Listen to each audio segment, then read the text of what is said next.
খালামণির বাসায় কোনো রকমে একটা দিন থাকার পরে বাসায় এসে সকাল থেকে রাত অবধি এই অসুস্থ শরীর নিয়ে একেবারে খালি পেটে মেডিকেলে দৌড়ানো লাগলো। তার ভিতরে আবার একটু সময় বের করে রাতের রান্নাবাড়া শেষ করে আবার রাতের বেলা মেডিকেলে কেনই বা যাওয়া লাগলো, সেইগুলো নিয়েই থাকছে আজকে আমার ফুল ভিডিওটা। আপনারা দেখতে থাকুন। আর আমার ভিডিওটা যাদের কাছে ভালো লাগবে প্লিজ সবাই বেশি বেশি করে শেয়ার করে সাবস্ক্রাইব করে পাশে থাকবেন।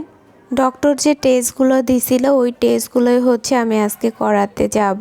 আর সকাল সকালই বের হয়ে যাচ্ছি যেহেতু খালি পেটে টেস্টগুলো করাতে হবে। সকাল 10টার ভিতরেই হচ্ছে মেডিকেলে থাকতে বলছে। তো আমি ফজরের নামাজটা শেষ করে কিছুক্ষণ সময় ঘুমাইছিলাম। তো 9:30টার দিক দিয়ে উঠে ফ্রেশ ট্রেশ হয়ে হচ্ছে আমি মেডিকেলের উদ্দেশ্যে রওনা হয়ে গেলাম। বাসার সামনে সকাল সকাল তো যার কারণে রিক্সা পাচ্ছিলাম না, আর 10টা প্রায় বেজে যাচ্ছিল, এই জন্য তো তাড়াহুড়া করতেছিলাম। তো আমি হচ্ছে মেন রাস্তায় চলে আসছি রিক্সার জন্য। এখানে এসেও আমার অনেকটা সময় দাঁড়ায় থাকতে হয়েছে যেহেতু এখন এটা মার্কেট টাইম। এই টাইমেই হচ্ছে মানুষ যেহেতু মার্কেটে সবাই যাতায়াত করে, যার কারণে রিক্সা অটো সবই বিজি থাকে, খুবই কম খালি পাওয়া যাচ্ছিল। একটা সময় দাঁড়ায় থাকার পর হচ্ছে একটা রিক্সা পেলাম। আর আমার বাসা থেকে মেডিকেলটা তেমন একটা দূরও না, কিন্তু এতটুকু জায়গায় হচ্ছে দেখা যায় রিক্সা ভাড়া দাম দর করে উঠতে হয়, তা না হলে উল্টা পাল্টা ওরা ভাড়া চেয়ে বসে, যার কারণে একটু রিক্সাটা ঠিক করতে সময় লাগে। আর আগে থেকে বলে না উঠলে দেখা যায় মেডিকেলের সামনে এসে একটা গন্ডগোল শুরু হয়ে যায়, যার কারণে হচ্ছে একটু বলেই উঠি। তো আমি হচ্ছে মেডিকেলে চলেও আসছি। মেডিকেলের সামনে এসে তো আমি পুরাই সারপ্রাইজ হয়ে গেছি। গেটটা খুলেই দেখি পুরা মেডিকেলটা একদম সাজিয়ে গুছিয়ে ঝাকঝপ করে রেখে দিয়েছে। আসলে কি জন্য আমি প্রথমে বুঝতে পারতেছিলাম না, পরবর্তীতে কাউন্টারে যখন আমি এখানে করানোর আগে যে হচ্ছে পেমেন্টটা করা লাগে, তো ওগুলো যখন করতেছিলাম ওই সময় হচ্ছে আমি ম্যাডামকে জিজ্ঞাসা করতেছিলাম যে ম্যাডাম হঠাৎ করে আজকে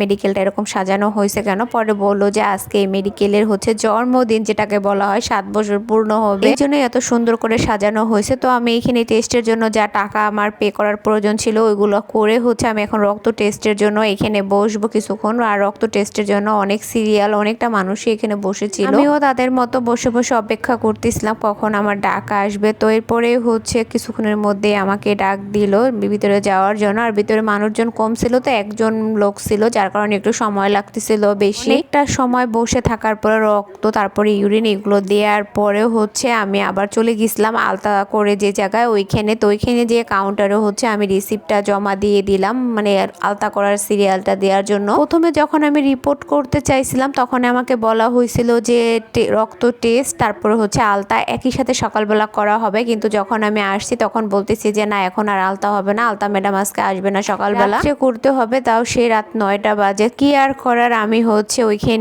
থেকে সবকিছু কাগজপাতি জমা দিয়ে আমি বাসায় চলে আসছি। আবার 1.5 ঘন্টা পরে আমাকে মেডিকেলে যেতে হবে। এই 1.5 ঘন্টা আসলে আমি মেডিকেলে বসে থেকেই বা কি করবো, যার কারণে ভাবলাম তাহলে বাসায় চলে যাই। তো বাসায় যেয়ে 1.5 ঘন্টা পরে আমি আবার হসপিটালে চলে আসছি। প্রথমে হচ্ছে খালি পেটে টেস্ট করা হয়েছে, তারপরে আবার গ্লুকোজ খাওয়ানোর পরে হচ্ছে আবার কিছু টেস্ট করা হয়েছে। শুধু গ্লুকোজটাই খাইছি এই 1.5 ঘন্টার ভিতরে, আর কিচ্ছু খাইনি। সকাল 10টার থেকে রাত 9টার মধ্যে শাড়ি পর্যন্ত আমার মেডিকেলে 3বার আসা লাগছে, 3বার যাওয়া লাগছে। এক পর্যায়ে আমি অধৈর্য হয়ে গেছিলাম, আমার আর মন চাচ্ছিল না যে আমি মেডিকেলে আসি। তার মধ্যে আবার দুপুর দিক দিয়ে যখন টেস্ট করতে আসলাম ওই সময় বাসায় যাওয়ার পথে হচ্ছে বৃষ্টিও হচ্ছিল, খুব বিরক্ত লেগে গেছিল আমার।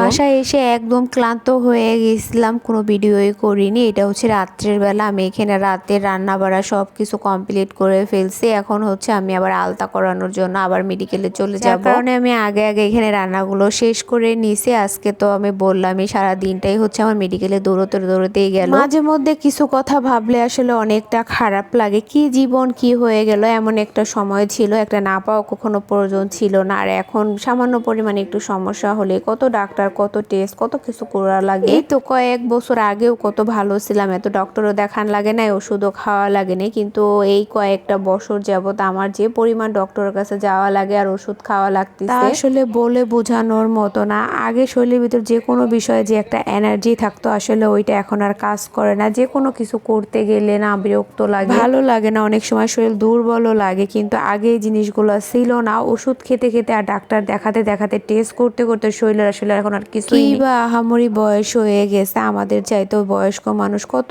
স্ট্রং, অথচ আমরা এইটুক বয়সে দুইটা অপারেশন হয়ে গেছে শরীরের ভিতরে। অপারেশন 2টা হওয়ার পর থেকে না শরীরের ভিতরে সবকিছু অনীহা লাগে, কোনো কিছু আসলে তেমন একটা ভালো লাগে না। তো চলে আসছি মেডিকেলে, আলট্রাসাউন্ড রিপোর্ট জমা দিয়ে দিয়ে হচ্ছে আমি এখানে আলতার জন্য ওয়েট করতেছি, সিরিয়াল আসলেই ডাক দেওয়া হবে। তো অনেক সিরিয়াল ছিল, এত রোগীর ভিতরে অবশেষে আমার ডাক পড়লো। তো আলতাটা শেষ করেই হচ্ছে তাড়াহুড়া করে মেডিকেল থেকে বের হয়ে যাচ্ছিলাম, খুব বিরক্ত লাগতেছিল। সারাটা দিন মেডিকেলে দৌড়াদৌড়ি করতে করতে আমার শরীরটা ক্লান্ত হয়ে গেছে। তো এই ছিল আজকে আমার সারাদিনের ভিডিও। কেমন লাগলো সবাই কমেন্টে জানাবেন। ভালো থাকবেন, আল্লাহ হাফেজ।